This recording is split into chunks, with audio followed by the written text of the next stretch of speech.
खुलुमबाय। गिबियावनो बयनिसिमबो खुलुमबाय।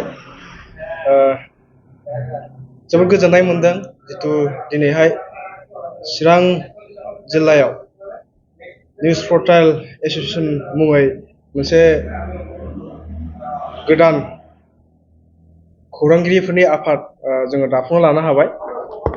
जोङो गोबाव समनिफ्रायनो जितु दानो होननानै साननानै दंमोन गोसोआव, जोङो दाफुंना लानो हायाखैमोन। नाथाय दिनैनि दिनाव जोङो दाफुंना लानो हाबाय।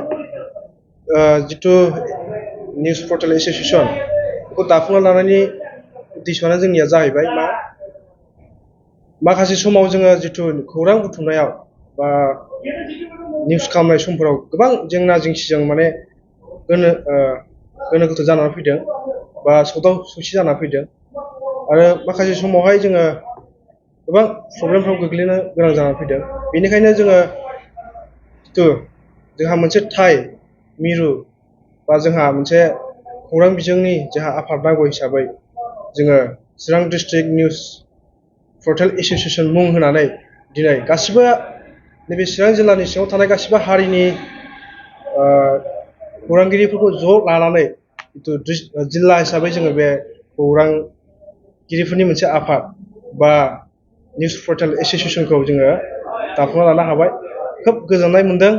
जोंनि थांखिया बेनो जितु जोङो खौसेयै समाजनि हारिनि बा बे जोंनि चिरां जिल्लानि सिङाव थानाय गासिबो जेंनाफोरखौ लानानै खौरां बिजोंनि गेजेरजों मोनसे सुस्थ' खौरां फोसावनाय बा खौरां बिजोंनि खामानि मावनानै जितु समाजखौ मोजां दानायाव जोंबो जितु लोगोसे हाबा मावनो हायो आरो मोजां खौरांखौ जोङो जितु फोसावनो हायो, बेफोर थांखिफोरखौ लानानै जोङो जितु नैबे एस'सिएशनखौ जोङो दाफुंनानै लानाय जाबाय।